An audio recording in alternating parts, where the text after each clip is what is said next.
Dalam spiritual kesadaran murni, manusia sebenarnya terdiri dari 3 aspek, yakni mind, body, and soul.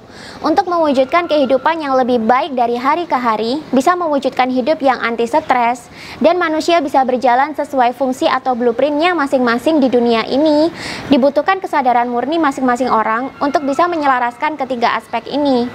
Unsur dalam tubuh kita itu banyak sekali. Ada tubuh fisik, energi, perasaan, ingatan, kesadaran, denyutan, irama, nafas, intuisi, banyak banget. Tapi secara umumnya bisa dikategorikan dalam ketiga aspek ini. Salah satu saja tidak seimbang bisa membuat hidup manusia menjadi limbung.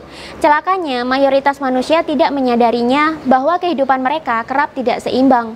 Dan celakanya, banyak manusia yang tidak bisa menyelaraskan 3 aspek umum ini. Ini dampaknya macam-macam. Kalau untuk diri sendiri, ya bisa jadi bikin stres, depresi, frustasi, sakit, dan merasa kering kejiwaannya. Tapi kalau dampak ke lingkungan atau sosial, manusia yang tidak seimbang, mind, body, and soul-nya cenderung menjadi manusia yang mengganggu atau merugikan orang lain. Sebelum kita lanjutkan videonya, ada sebuah informasi menarik nih dari produk unik yang satu ini. Hari ini aku dapat kiriman sebuah produk yang sangat unik. Ini adalah Mumi Shilajit, suplemen makanan yang berbahan resin alami dari lereng pegunungan Altai di Mongolia yang masih alami. Shilajit ini sebenarnya adalah suplemen makanan yang terbentuk dari humus di pegunungan Altai yang terbentuk dengan pergerakan lempeng tektonik yang berulang sehingga muncul ke permukaan dalam bentuk resin alami yang kaya mineral dan manfaat untuk kesehatan tubuh. Shilajit ini memiliki manfaat yang sangat banyak, mulai dari membantu peremajaan kulit, meningkatkan vitalitas pria dan wanita, membantu diet sehingga cepat menuju berat badan yang seimbang, dan memperkuat stamina tubuh. Buat kalian yang sangat sibuk beraktivitas tapi ingin tetap terjaga stamina dan dietnya, cocok banget mengkonsumsi ini. Cara konsumsinya juga gampang. Cukup dengan sesendok takar ini, lalu campurkan dengan air hangat, sudah bisa diminum. Aromanya juga khas banget. Produk ini sekarang juga sudah tersedia di Indonesia loh. Kalau kalian mau beli, bisa langsung melalui WhatsApp di 0821 2044 8882 atau bisa juga melalui Tokopedia. Tinggal search aja Cookie Ezera. Jangan lupa untuk follow Instagram dan Facebooknya juga ya. Pernah nggak menemui orang yang dirasa toksik banget? Misalnya dia suka mengeluh, dia mudah frustasi. Kalau sudah frustasi dia curhat kemana-mana dan mengganggu waktu temannya. Ada orang yang demen marah-marah ke orang lain, ada orang yang egois, tidak bisa empati ke orang lain, dan masih banyak lagi beragam contoh dampak dari ketidakseimbangan mind, body, dan soul untuk lingkungan dan sosial. Setiap saat, manusia menggunakan pikirannya untuk mempertimbangkan suatu hal, menemukan jawaban atas sesuatu, merencanakan, memutuskan, mencipta, dan masih banyak lagi. Manusia yang tidak bisa mengontrol pikirannya, maka ia akan larut dalam pikirannya sendiri. Pikirannya bisa memunculkan banyak hal, mulai dari keinginan, memori masa lalu, dan masih banyak lagi. Pikiran yang tidak bisa dikontrol bisa membuat manusia mudah stres. Coba sesekali ngobrol dengan hipnoterapis atau psikolog atau psikiater. Kebanyakan mereka mendapatkan klien depresi atau stres, pasti kebanyakan sebabnya karena tidak memiliki daya untuk mengontrol pikirannya sendiri. Akhirnya pikirannya menguasai hidupnya, sampai hidupnya tak mampu lagi memenuhi ekspektasi pikiran tersebut. Lalu jadilah tertekan, stres, dan pada jangka yang lebih panjang malah jadi depresi.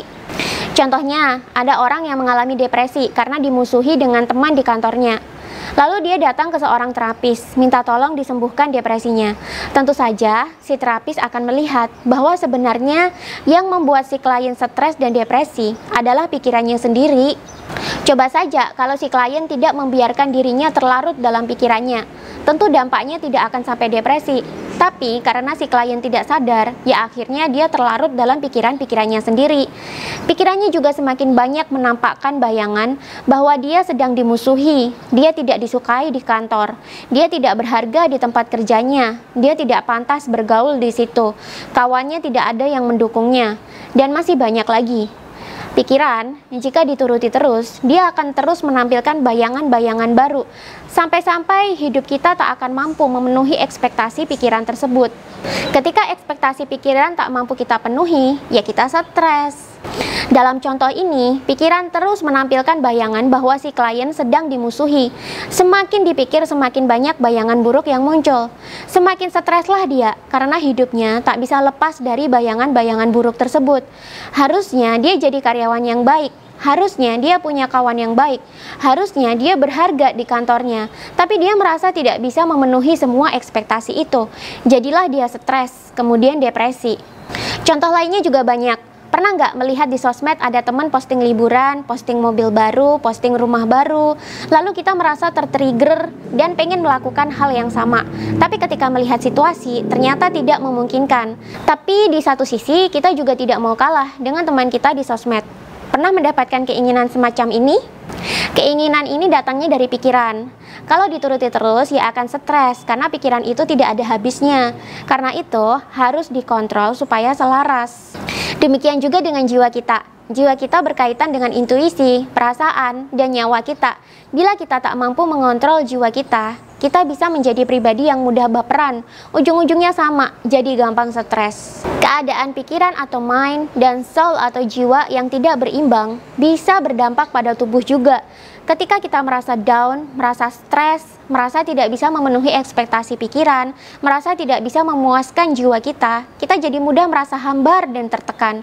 Kondisi hambar, tertekan, stres tentu berdampak negatif untuk tubuh. Tubuh jadi lebih banyak menghasilkan hormon kortisol. Dalam jangka panjang, kinerja jantung jadi terganggu. Semakin stres, semakin tidak bahagia, maka semakin berat kerja organ-organ di dalam tubuh kita. Kondisi stres juga menyebabkan metabolisme manusia jadi terganggu. Ada yang jatuhnya nggak doyan makan, akhirnya malah kena mah. Ada yang jatuhnya malah makan melulu, akhirnya gemuk dan obesitas. Ketika sudah obesitas, dapat kritikan jelek, makin stres, makin menjadi-jadi, malah jadi kayak lingkaran setan. Nggak selesai-selesai, malah makin parah. Karena itu, salah satu kunci hidup bahagia dan bermanfaat bagi sekitar adalah dengan menyeimbangkan mind, body, dan soul kita. Kita kontrol, kita selaraskan. Tapi lucunya, ketiga aspek di atas, kalau kita paksa untuk dikontrol, malah nggak bisa, malah makin menjadi-jadi. Contohnya begini, kita harus mengontrol pikiran kan, supaya nggak muncul pikiran-pikiran yang bikin kita stres. Tapi suatu saat kita terlibat suatu masalah. Masalah ini rumit dan terus berulang-ulang di otak kita. Saking rumitnya sampai kita dapat caci maki, hujatan, dan kemarahan dari orang-orang sekitar. Ini tentu kondisi yang tidak enak. Dan memori dihujat, dimarahi, dicaci maki ini terus berulang di otak. Tentu kita inginkan agar memori-memori tersebut berhenti diputar di otak. Jika kita paksakan pikiran kita untuk berhenti, malah kita stres sendiri. Pikiran, tubuh, dan jiwa tidak bisa dipaksa. Paksalah mereka, maka kamu akan kesakitan sendiri. Lalu bagaimana caranya supaya mereka bisa selaras dengan kita dan berjalan dengan baik, sehingga kita terbebas dari stres dan bisa hidup lebih bahagia dan percaya diri? Disinilah kesadaran murni berperan. Kita harus kembali murni dulu. Gimana caranya? Ya tinggal diamati saja ketika pikiran, tubuh, dan jiwa kita sedang bekerja. Pikiran itu bagaikan anak kecil yang aktif bermain. Jika dituruti terus, kita akan capek sendiri mengejar-ngejar dia. Tapi ketika kita hanya hadir mengamati, suatu saat anak kecil yang sibuk bermain dan berlari-lari tadi akan kembali ke kita dalam kondisi yang sudah tenang, sudah cukup mainnya. Demikian pula dengan pikiran dan jiwa. Ketika pikiran berkecamuk, jangan dipaksa untuk berhenti. Dia tidak akan mau. Malah, perang sendiri nanti sama diri kita. Cukup hadir dan amati saja. Nanti dia akan selesai-selesai sendiri, diam-diam sendiri. Demikian pula dengan perasaan dan sakit yang diderita oleh tubuh. Ketika jiwa mulai merasakan hal-hal yang tidak enak, yang menyakitkan hati, yang mengiris luka dalam perasaan, kita hanya perlu mengamati perasaan itu. Akan ada masanya dia berhenti sakit, akan ada masanya dia berhenti marah, akan ada masanya dia berhenti kesal, kemudian akan ada masanya dia berhenti dendam. Jangan dipaksakan untuk berhenti, jangan dipaksakan untuk diam. Semakin dipaksa, justru perang batinlah yang terjadi. Cukup dengan hadir dan mengamati saja, nanti perasaan-perasaan itu akan kembali netral sendiri. Jika masih sulit mempraktekannya, maka latihlah diri dengan meditasi dan mindfulness. Biasakan luangkan waktu setiap hari untuk meditasi, duduk diam, hadir untuk mengamati segala pikiran dan perasaan yang berkelindan. Latihlah meditasi terus sampai diri kita terlatih untuk mencapai keheningan. Ketika pikiran sudah mengendap, perasaan sudah menepi, tubuh telah menjadi tenang, tak ada lagi yang saling sahut menyaut, tak ada lagi yang saling berlomba memberi pengaruh pada hidup. Di situ yang tersisa tinggal kesadaran murni kita saja. Hanya ada kesadaran murni kita yang murni, bersih, jelas, pasrah pada yang menciptakan kita. Dia bersih dari intervensi apapun. Dengan kesadaran murni kita bisa memilah-milah mana yang baik dan mana yang tidak untuk kita kerjakan, apa yang layak dapat perhatian kita, keputusan paling bijaksana bagaimana yang bisa kita ambil.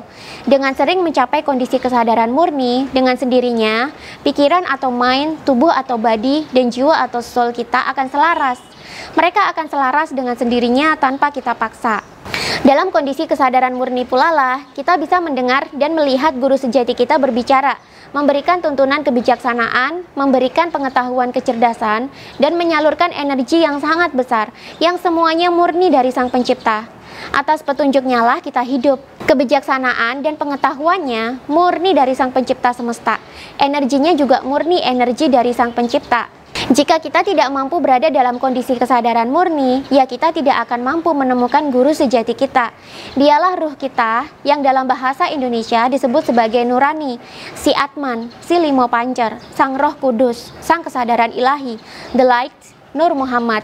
Ketika kita telah terbiasa terhubung dengan guru sejati, kita tak lagi merasa gamang terhadap hidup, tak lagi mudah stres, dan menjadi lebih mantap dengan segala keputusan. Tak lagi mudah terpengaruhi oleh orang lain. Sebelum menerima informasi dan memutuskan suatu hal, kita selalu berpikir ulang, bertanya pada hati nurani, betulkah keputusan ini? Sudah bijaksanakah?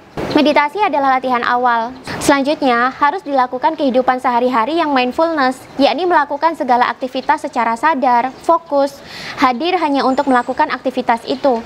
Waktunya makan ya pikiran, tubuh, dan jiwa, hadir hanya untuk makan.